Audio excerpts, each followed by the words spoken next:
Assalamualaikum warahmatullahi wabarakatuh. Perkenalkan, nama saya Muhammad Fatir Akbar Molis dengan NIM 2320203869201004. Saya di sini ingin mempresentasikan tentang bentuk-bentuk stratifikasi sosial dan mobilitas sosial. Yang pertama-tama itu, kita harus memahami tentang apa itu stratifikasi dan mobilitas sosial. Presentasi ini akan mengupas tuntas tentang konsep fundamental dalam sosiologi, yaitu stratifikasi sosial dan mobilitas sosial. Kita akan menyelami bagaimana masyarakat terstruktur secara hierarki dan bagaimana individu dapat bergerak dalam struktur tersebut. Pemahaman mendalam tentang dinamika ini krusial untuk menganalisis ketidaksetaraan, keadilan, dan peluang dalam kehidupan sosial. Apa itu stratifikasi sosial? Dan definisi dan konsep dasarnya. Stratifikasi sosial merujuk pada pengelompokan masyarakat secara vertikal ke dalam lapisan-lapisan atau kelas-kelas yang berbeda, berdasarkan kriteria tertentu, seperti kekayaan, kekuasaan, dan kehormatan. Ini adalah manifestasi dari ketidaksetaraan sosial yang terstruktur dan berlangsung dari generasi ke generasi. Konsep ini membantu kita memahami distribusi sumber daya, hak istimewa, dan pengaruh dalam suatu masyarakat. Adapun tiga di sini, yang pertama itu ada hierarki sosial. Masyarakat tersusun dalam tingkatan dari atas ke bawah dengan akses yang berbeda terhadap sumber daya. Yang kedua ada ketidaksetaraan terstruktur. Bukan sekedar perbedaan individu, melainkan pola ketidaksetaraan yang melembaga dan bertahan lama. Dan yang ketiga itu ada legitimasi. Sistem stratifikasi seringkali dibenarkan oleh nilai-nilai budaya dan ideologi dominan dalam masyarakat. Adapun bentuk-bentuk stratifikasi sosial dalam bidang ekonomi. Dalam bidang ekonomi, stratifikasi ekonomi atau sistem kelas didasarkan pada kepemilikan sumber daya material, seperti pendapatan, kekayaan, dan kepemilikan aset. Ini adalah bentuk stratifikasi yang paling umum dan sering terlihat dalam masyarakat modern. Kelas sosial biasanya tidak terikat secara hukum, memungkinkan adanya mobilitas. Di sini ada terbagi 3 kelas. Yang pertama itu ada kelas atas, kepemilikan modal besar, perusahaan, dan investasi. Dan yang kedua ada akses superior terhadap pendidikan, kesehatan, dan gaya hidup mewah. Yang ketiga, pengaruh signifikan terhadap kebijakan ekonomi dan politik. Kelas menengah biasanya diisi orang-orang yang profesional, manajer, pemilik usaha kecil-kecilan, dan pekerja kerah putih. Yang kedua, pendapatan cukup dan untuk kenyamanan hidup dan konsumsi. Dan aspirasi untuk pendidikan tinggi dan mobilitas ke atas. Sementara itu, kelas bawah umumnya terdiri dari pekerja kerah biru, pekerja jasa, dan mereka tidak memiliki pekerjaan tetap. Seringkali menghadapi tantangan ekonomi yang signifikan, termasuk akses yang terbatas terhadap layanan dasar dan pendidikan yang berkualitas.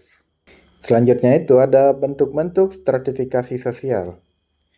Stratifikasi status yang ditekankan oleh Max Weber, prestige, dan gaya hidup yang diakui dalam masyarakat ini bukan semata-mata tentang kekayaan, tetapi bagaimana individu atau kelompok dihormati dan dinilai oleh orang lain seringkali berdasarkan pekerjaan, pendidikan, dan keturunan. Adapun di sini ada 3, yaitu prestige pekerjaan. Dokter, profesor, dan hakim seringkali memiliki status yang tinggi, terlepas dari kekayaannya. Yang kedua, gaya hidup, pola konsumsi, hobi, dan asosiasi sosial tentang tertentu dapat menunjukkan status seseorang. Dan yang ketiga ada pendidikan. Tingkat pendidikan yang tinggi sering dihubungkan dengan status sosial yang lebih tinggi. Status dapat mempengaruhi interaksi sosial, pernikahan, dan akses jaringan penting. Dalam beberapa masyarakat, status dapat bersifat ascribed, diwariskan sejak lahir. Dalam sistem kasta atau archived, diperoleh melalui usaha dan prestasi. Selanjutnya kita akan membahas tentang apa itu mobilitas sosial, definisi dan jenis-jenisnya. Mobilitas sosial adalah pergerakan individu atau kelompok antar posisi sosial yang berbeda dalam sistem stratifikasi sosial. Ini menunjukkan sejauh mana sebuah masyarakat bersifat terbuka ataupun tertutup terhadap perubahan sosial.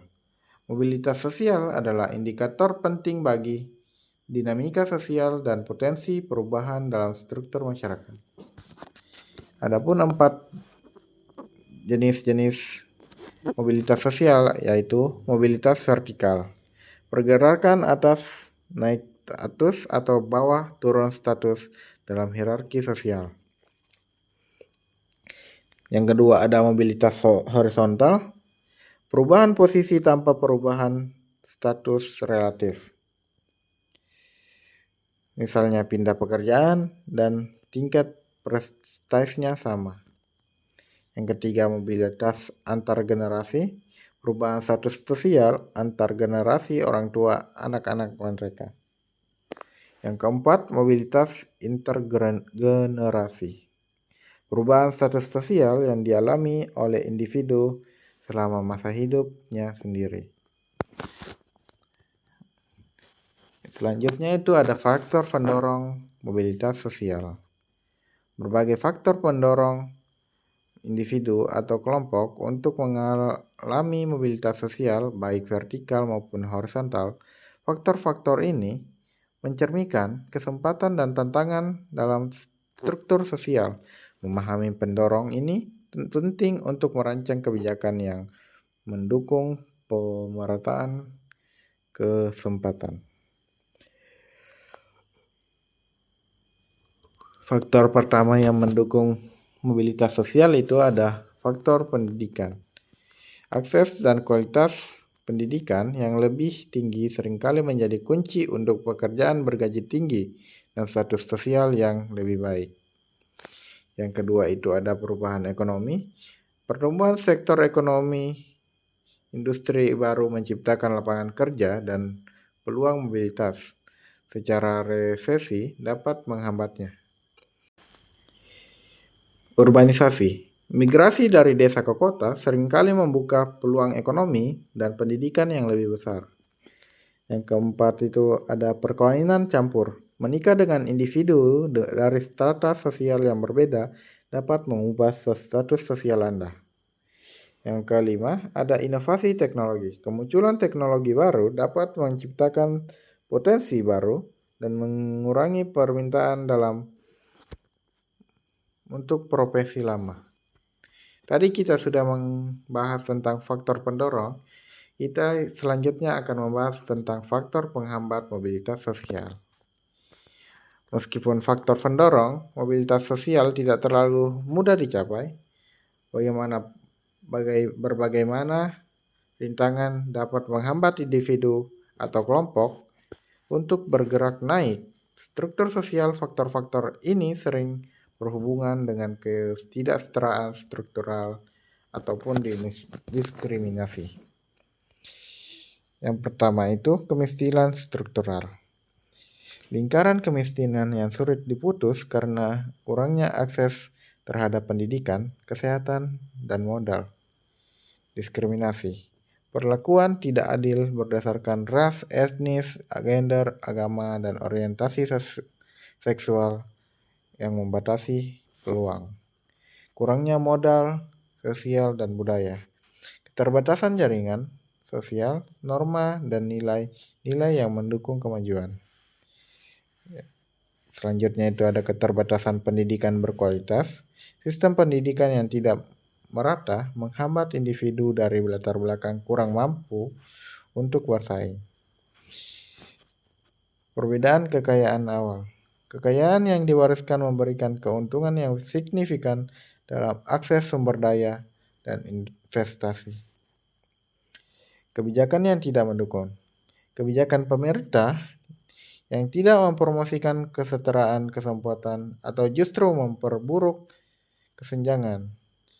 Faktor-faktor ini dapat menciptakan langit-langit kaca ataupun rantai yang lengket yang menyulitkan pergerakan sosial ke atas,